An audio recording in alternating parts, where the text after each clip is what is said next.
thank you all for being here. For those of you who don't know me, I'm Jana Joha, and I've been kindly invited by my friend here, Kayla, to talk to you today about my family in Gaza.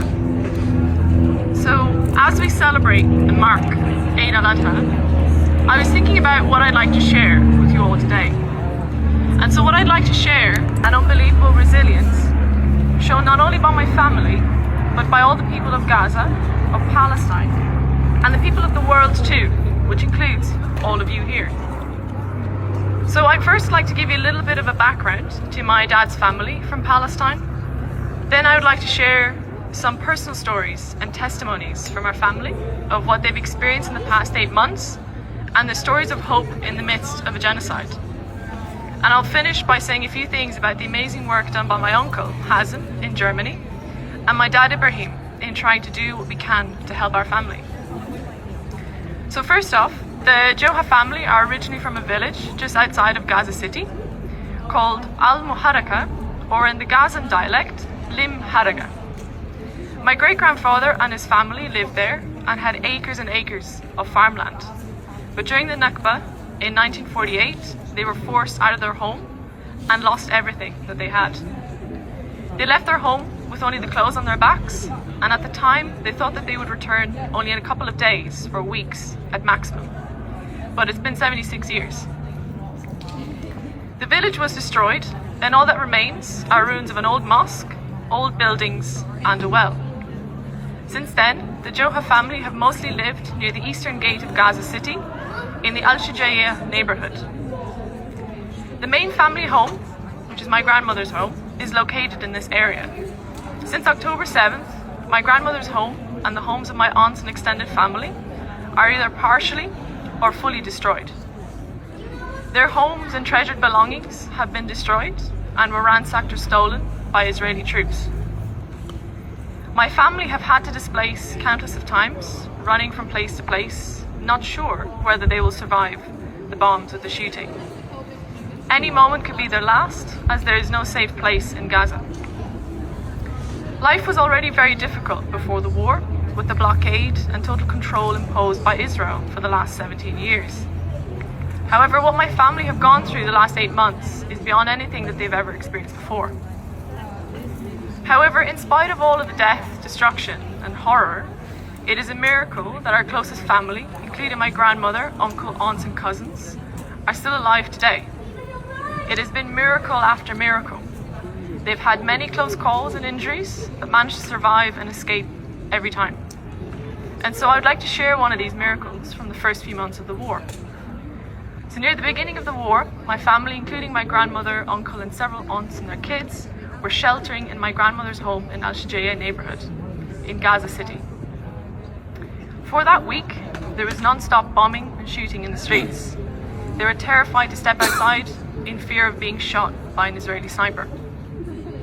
They were hunkered down on the ground floor of the building, praying that the ceiling wouldn't crash on top of them. They didn't sleep for 5 days and could feel the earth shake beneath their feet from all of the bombing. I remember my dad telling me that when he would manage to call them, he could hear the sounds of the gunshots and bombs through the phone. They spent about 5 days like this until they got the order from the Israeli army to evacuate the area to another region that was designated quote-unquote safe. So as they left the house and made their way to the other area, they noticed that they were the only ones left in that neighborhood. As they walked through the streets, they witnessed horrific scenes of bodies on the ground, partially decomposed or half-eaten by animals. However, what's really remarkable and somewhat unbelievable is that the houses right in front of them, beside them, and behind them were partially or fully reduced to rubble, some being completely flattened. Our home, though, was one of the only buildings left standing in that entire neighborhood.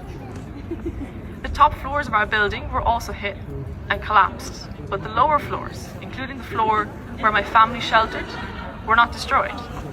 They were lucky that the ceiling didn't fall right on top of them.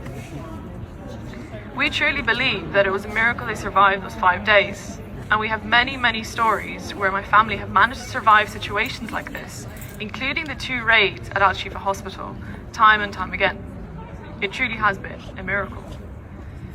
Every time my uncle or dad talk to our family in Gaza and hear what they go through, what they've witnessed, how they manage to live day to day with limited access to food or water, leaves us speechless every time. It's something that is beyond our understanding and belief. It makes us feel guilty that we get to live a very calm, normal life, while right this moment they live a nightmare. That feeling of powerlessness can be very overwhelming and paralysing. But what is really remarkable and profound for me personally is the fact that my family are still able to smile and laugh in the midst of everything. Despite not knowing if they're going to make it through the next day or few hours, they can still smile, laugh, or even joke about their situation. That leaves us speechless too. Their resilience and strength inspire me every day. They give me strength to keep going, to keep hoping and believing that there will be an end to this one day, that there will be peace and freedom for Palestine. So recently I've asked my family to share their individual stories of what they love about Gaza and what their hopes and dreams are for the future. My hope was to give them a voice and share their stories with the world. Since day one, my uncle has done an amazing job in sharing our family story on our website, on YouTube, and through our GoFundMe pages. I've tried to share all what I can on my social media and regularly post the videos my family make in Gaza. And so I would like to share and highlight a few of these that give me hope with you today. So I'd like to first introduce my cousin, Abdulrahman.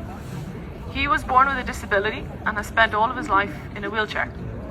Before the war, living in Gaza was already difficult, but it is particularly difficult if you have special needs. But my cousin never let his disability stop him from chasing his dreams.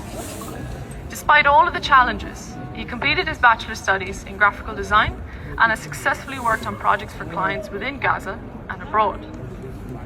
Before the war, his dream was to get a scholarship to study abroad in Europe to complete a master's. He was set on coming to Ireland.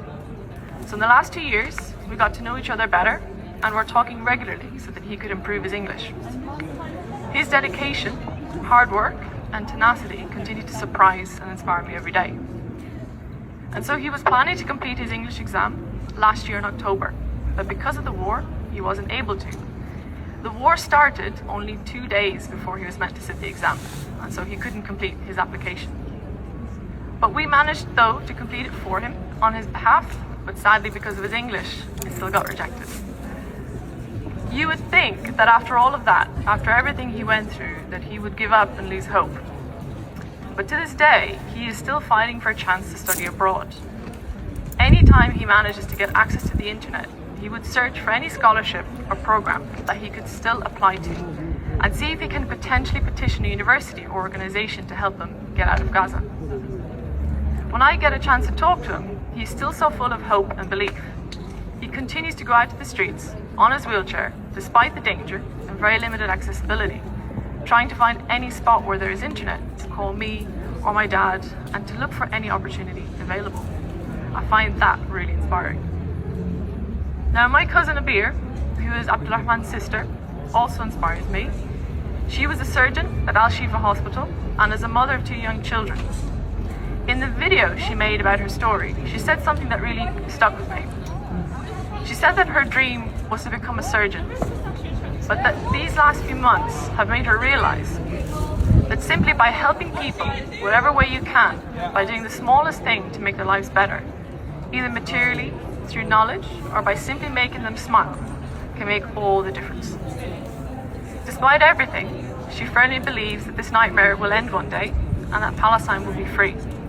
In her own words, she said, "I believe that we are the phoenix of this war, and she believes that they will be reborn from the ashes," highlighting that the phoenix is the emblem of Gaza City and is one of the things she loves most about Gaza.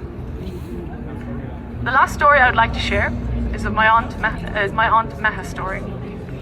She and her husband were displaced from Gaza City and fled to Deir al-Balah in central Gaza, where they currently live in a tent. My aunt Meha had to flee on foot with her husband and young son at gunpoint.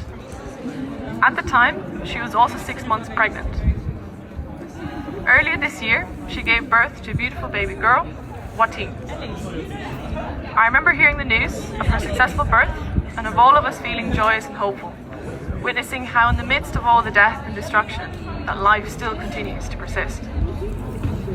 However, 9 days later, due to malnutrition and poor sanitary conditions which caused a blood infection, poor little Watine passed away. Even though we will never have the chance to get to know Watine, we believe that she is now in a better place, away from all of the suffering. My aunt described her as her little angel, and her hope is that her young son will survive and get the chance to live a normal, peaceful life one day. As of today, we have lost 17 members of our extended family. We mourn and grieve every life lost in Gaza, but in spite of our losses, we continue to hope and pray for peace. As individuals, we perhaps don't have the power to stop the war directly or to even save our own family in this moment. But that doesn't mean that we are powerless. I've come to realize that though sometimes we might be powerless in stopping the many atrocities being committed around the world, we still nonetheless have the power to change things. Echoing the words of my cousin Abir, we all have the power within us to contribute to a better world through small daily acts of kindness, solidarity, and support with our immediate and wider community. Our immediate circle, and wider community. And this is perfectly exemplified by the incredible solidarity and tireless effort put in by all of you here at this encampment and other encampments around the world, not to mention the continuous work done by all solidarity groups and organisations over the years. Just last Friday, when I was back home visiting my family in Ireland, we planted 4 chestnut trees at a lake walk in our local community. For 4 years, my dad grew them from little seeds, and last Friday we planted them as a symbol of hope and peace for Palestine. We also wanted to commemorate the Irish government, who on the 28th of May this year formally recognised the state of Palestine. Though it's something small, we try to do what little we can. On behalf of our family in Gaza, I want to thank you all for your incredible work and solidarity with the people of Palestine. How much this means to the people of Gaza cannot be easily put into words. To just simply be seen and to have our struggle acknowledged by people all across the globe means the world to us. Seeing the Palestinian flag waved across the entire planet is a dream come true for the Palestinian people.